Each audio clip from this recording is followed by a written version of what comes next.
Hey everyone, this is Scott from SertMedia.com, and in this video I'm going to be going over the Google Analytics plugin by ShareThis for WordPress. So the Google Analytics plugin by ShareThis is a really simple plugin. It's simple, and yet I'm also not very much a fan of it, but we are going to get into that here in a minute. So when you actually set up the plugin, you're going to go to the settings menu and you're going to authenticate your Google Analytics account, and you're going to select the ID that you want to connect to the website. I have gone ahead and chosen a random website that I had on my Google Analytics account solely to illustrate how the plugin works, but you can choose any of them that you wish. The setup process is insanely easy. You'll go ahead and you'll choose the email account just like this. You'll be given your account and it's going to ask you if it can have access to your data. You're going to allow it. You're going to copy the access token that it gives you. You're going to paste it in here and you're going to click Save Changes. It's going to go ahead and refresh, and then you're going to select the account that you want to give it access to. I'm going to give it access to this account, and I'm going to go ahead and click Save Changes. So here is the thing about this plugin that I am not a fan of. One, its settings is really limited, as is its overall implementation, but the implementation is where I stop being a fan. For instance, you can manually enter the tracking ID, but if you do this, you do not gain access to any of the on-dashboard analytics. And that makes the whole plugin very pointless. You could copy and paste the code in yourself using a free plugin like Insert Headers and Footers.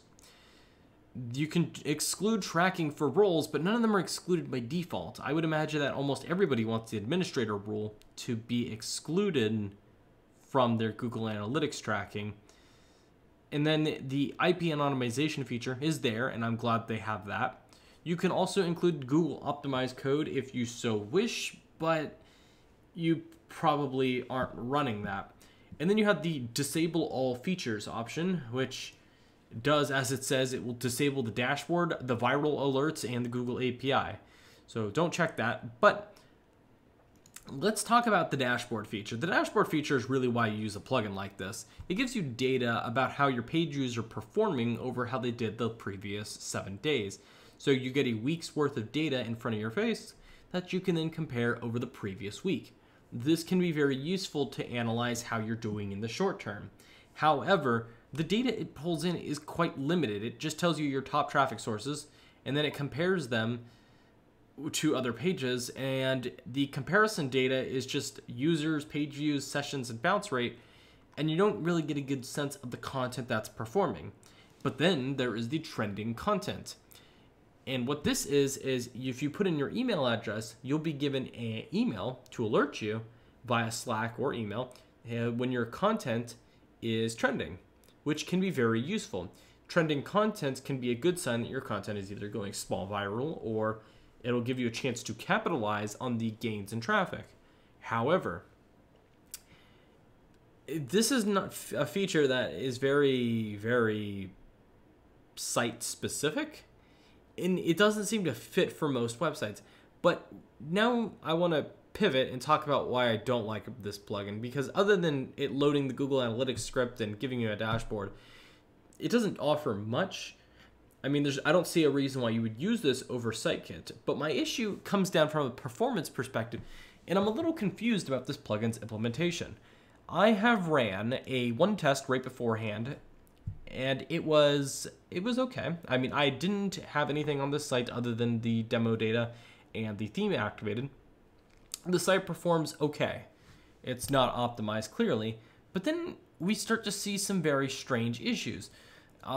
This is when I ran right after activating the plugin, where I solely activated the plugin and I didn't even connect the Google Analytics data. And we're going to take a look at what's going on here. So it adds a bunch of requests that are redirecting to ShareThis. It seems to create a sort of publisher account or some sort of service to connect your website to the Add This service. And it redirects several times, which impacts the overall performance. And as always, you can see the add expires headers for the ShareThis JavaScript. And even after the JavaScript was added for my Google Analytics, presumably because this was ran before I connected a Google Analytics account, the performance is exactly the same. So I think what's happening here is all the data that is being collected is actually being funneled to ShareThis, who are then intertwining it at some point with your Google Analytics account to serve you the data in your admin panel. My problem here arises from the initial impact right here for the minimized redirects. These are not issues that you would get in a standard Google Analytics script. In fact, if you self-host the Google Analytics script, you would basically have very minimal impact on the overall performance of the website.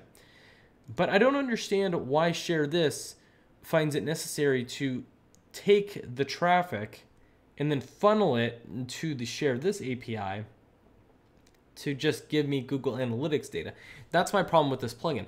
It seems to act more than just a middleman for you to add the Google Analytics script. It seems like it's collecting large amounts of data that I am suspecting, I'm hoping that it's just for your eyes, but it's never a good sign when what's supposed to be a Google Analytics plugin is not even being beneficial to your performance, but it's sending data to their servers, or at least speaking on behalf of your website to their servers instead of just speaking to Google Analytics like it should in the first place.